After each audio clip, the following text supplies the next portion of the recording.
And we are back, guys, with another episode of The Connection Loop. I'm your host, Darius Santos, and we're here today with Kody. And guys, you know, on this show, we like to bring you information, valuable insights as to how you can apply strategies, mindsets, technology directly into your business to start benefiting immediately. The other benefit, guys, is instead of you having to go sit through the coaching or the lesson or the planning or the boots to ground experience, we're bringing you directly to these thought leaders, sales leaders, and teaching you some of their best lessons and learnings. So you don't have to go through that. And so, you know, we bring the heat. And today, guys, we have some really cool information for you. You know, we like kind of diversify sometimes. Sometimes it's mindset, sometimes it's technology, and sometimes it's a really cool strategy. And today, we have something kind of unique. It's a little bit of both. It's a little bit of a tool, but it's also a little bit of a strategy. I'm not going to say much more, but I am going to pass it over to our guest. Kody, introduce yourself for us, and then let's get into this really cool tool you have to share with us today. Yeah, Darius, thank you so much for having me. Pleasure to see everybody. Hopefully I look good on screen.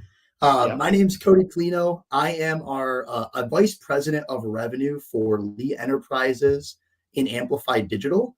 We are a full service advertising agency. So everything from local print newspaper to Super Bowl commercials to all the creepy stuff that follows you around online and makes you want to buy stuff out of your cart, all those good things. And before the call, Darius and I were talking about some things that I'm passionate about when it comes to our sales organization.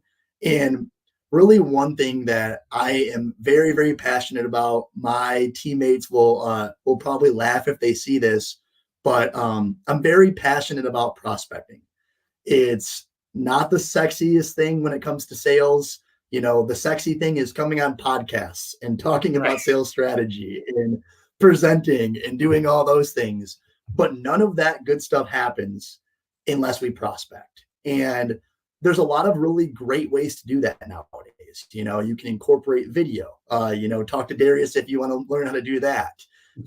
There's social selling. There is, email, cold calling, knocking on doors, of course, referral selling when that's the good stuff. You have a customer that loves you and they probably have friends that would love you too.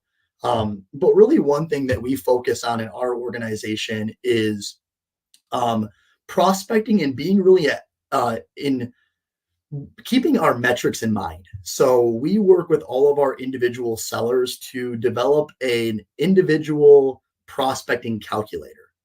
So what we ask our managers to do is to essentially monitor our close percentages, our pickup rate. So if you make 10 phone calls, how many of those get picked up? If out of the calls that get picked up, how many of those do you get to the decision maker? How many of those do you get to a meeting? How many meetings get to a close? And in what's your average sale? So once you kind of start to understand those numbers, we have a unique prospecting calculator that we plug in and we say, hey, Darius has these percentages over a long term, a quarter, 6 months, something like that. And we can tell you exactly how many outbound dials you need to meet daily to be successful, to close your gap, to hit your goal, to make commissions. And over the last 3 years, we've really refined that. And, about 80% of our sellers, when they follow that plan to a T, they are making commission checks. They are adding extra value. And again, it's really back to the blocking and tackling, understanding your numbers and then putting them into action. Darius, do you have any questions on that?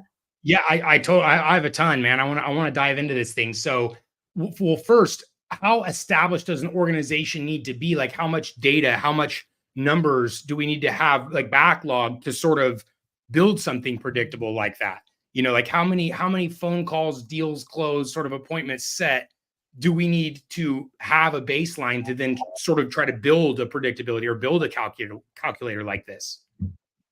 So the nice thing about this is it's ever changing, and Mm, because it's individualized by the rep, they mm, can improve their numbers over time. So we typically go over their calculator on a weekly basis in our mm. weekly one-on-ones, and we use that in conjunction with our CRM to see Right. if the data's changed at all, or if they've made small improvements. Because of course you want to have enough calls to start to gather that data, but after you have those calls, you want to refine. We don't just want to blindly call just to blindly call. We want to Right. say, hey, you made 25 calls last week and you scheduled 2 appointments. Can we get that down to 20 calls this week and schedule 2 appointments by updating your talk track, really working one-on-one with your manager, etc. Right. Okay. So it's not about like having an organization level data. That's not even what we're referring to your specific numbers as an individual contributor performer, and then looking back at some of that data. So what would you say? I guess we got to take a step back from that then, which is what are the total prerequisites? Would you say what are the requirements for setting up a calculator like this? One, it sounds like you mentioned the CRM and actually using it. Guys, I can't tell you how many people I know that don't have a CRM. Like, shame on you. And then or they have the CRM, but they're not using it for like every single thing that they should be. A double shame. So um obviously the CRM is one of the requirements. Having and using the CRM to actually either automatically log performance like phone calls, versus appointment set, or you're manually entering those data points, which can be a problem too, and you too much data entry or whatever bogging you down. But okay, CRM using it, that's definitely one prereq. Having some past experience with this individual rep, right? A number of calls, a number of outcomes, and that's measured and booked somewhere. What else? What would you say Yep. would be any other prerequisites to really get a good calculator set up? So the only other prerequisite I can think of is we took an average. So we have about 200 reps we've ran this Yeah. game plan with, and we've taken kind of their net averages across the board Mhm. to give a starting point for a new hire. So Right. we'll say, on average, our close ratio is X percent. On average, our close ratio, our pickup rate is Y%. And then that gives our new sellers a good baseline of information. Right. But you can gather that with 5 sellers, 10 sellers, 15 sellers. It doesn't really matter the size of your organization as long as you start collecting that data. Right. So then it's really just the data, and then the CRM to measure outcomes versus actions, performance basically. So past data so that Bingo. we can set a baseline, and then a CRM so we can actually measure those outcomes and measure those things as the rep is going through them. Um, all right. So now those are the prerequisites for the calculator. Now tell me what does this calculator actually look like? Is it like a spreadsheet? Is it a little is a developer like some code, or what does this calculator look like in its basis form? So Yeah, it's evolved over time, but Right. it started as a simple Google document, and then Right. it moved into an Excel document, and now Right. built. We've got it built into our personalized dashboards now, Oh, wow. that our Very cool. sellers can tinker with. But to get started, I mean, if you have someone on your team that is a Google Doc fan or an Yeah. Excel fan, and they can Spreadsheets. Right. plug in some simple, yeah, they can plug in some simple math. You can get started really easily.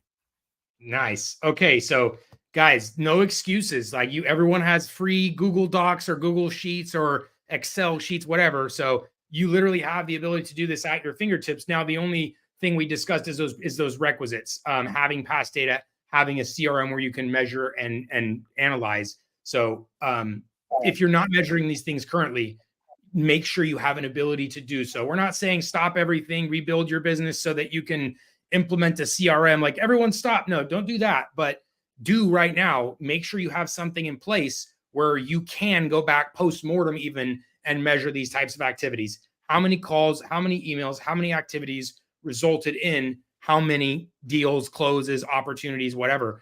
If you don't have something sophisticated like a Salesforce or a HubSpot or even a CRM where you're measuring that stuff currently, you have to have something, right? You can have an inbox that you've checked. You have a calendar with past appointments booked.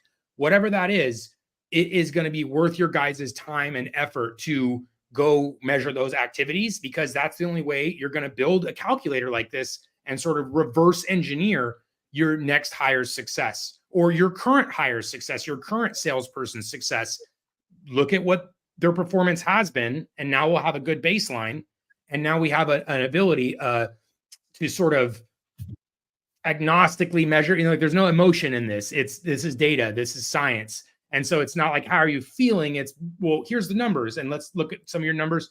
But I also like, and guys, I don't want to turn humans into numbers. That's not what we're talking about here. The calculator is just a tool. It's to give you the data to then take a brand new person and say, well, here's what the baseline would be. Now we know, and we have an ability to measure and look at their own individual performance and measure against that. So people aren't numbers, so we don't want to treat them that way. And I love what you said there, Kody, too, about we can use this to come look at their book and say, well, how do we improve this, right? We're not saying just make more outputs. I mean, unless they're not doing them. Like they're supposed to make 100, they didn't make 100. That's just go do your job. But if it's like, well, I made my 100, but I'm still not hitting these things, then it's like, okay, well, now that's us as the sales leader, us as the founder, the instructor, the manager, to then come and say, how can we help them? How can we help them improve their performance? Let's look a little bit deeper at the individual activities, maybe, instead of just overall numbers. But we won't know that until we have the calculator to establish the baselines. So it all starts with data, guys. That's a common theme we a lot of our sales leaders talk about is data, whether that's this really specific prospecting sort of number of emails, number of messages, phone calls sent, or it's something more broad, more general, like how many engagements on your LinkedIn posts or whatever. Sure. Data is going to be key, though, guys. Moving forward into 2025, into the rest of this year, start measuring, start analyzing, taking a really close look at your data, particularly here, business development, prospecting stuff. It's like we have a lot of our audience that's in sort of like real estate and B2C spaces as well. And you guys, prospecting is like the nightmare for them. Door knocking and cold calling is like, oh God, a lot of anxiety with this. But guys, this is what a lot of our sales leaders tell us is the most important thing for their business, is what most of their energy is focused on, is those prospecting, those go-to-market demand gen channels, because that's how we're feeding the top of our business. That's how everything else is going to work, right? Sales aren't working, the lights won't stay on. We need that to control the top of funnel. And this is also moving forward into 2025 and into just the future in general. That's how we're going to set up predictability in our business, with prospecting, with that top of funnel, controlling that, using tools like this calculator to set our reps up for success, and some of the other strategies that a lot of our sales leaders are. And guys, just so you know, when we bring people on the show, we're interviewing them and talking about topics that are close to them, that are important to them, or that are working well, or frustrations and stuff that they've shared. So just know that the commonalities we're talking about are because that's what everyone's facing. And they're the same problems, whether you realize you're facing or not. Maybe you haven't matured to that point, or maybe you're just got the blinders on and you're not looking. This is the wake-up call, as always, guys, your daily reminder to take action in your business. So I have one more thing to share. If you want to get in touch with Kody, his LinkedIn is here in the profile. Kody, any message you'd like to share with the audience here before we sign off? Any sort of final notes or methods you'd prefer to be in touch with besides LinkedIn? So yeah, if you want a copy of my prospecting calculator, I'm happy to give you one. Go ahead and message me on LinkedIn. Be more than happy to do that, and just happy to connect in general. It's great to talk to fellow salespeople, fellow sales leaders. There's plenty of business out there for all of us. So let's connect and let's do good work together. Heck yeah, I love that message. That mentality we really believe in as well, guys. We're better off cooperating. And now, unless you're directly competition head to head, I don't know if there's a lot of cooperation that could happen in that space directly. But guys, let's help each other out, right? The more that goes around, the more good energy, good vibes. Everybody's in a better mood. Pass that around. Let's make that a norm. So, right on. Thanks, Kody. Thanks, everybody. We will see you next time, guys, on the next episode of The Connection Loop.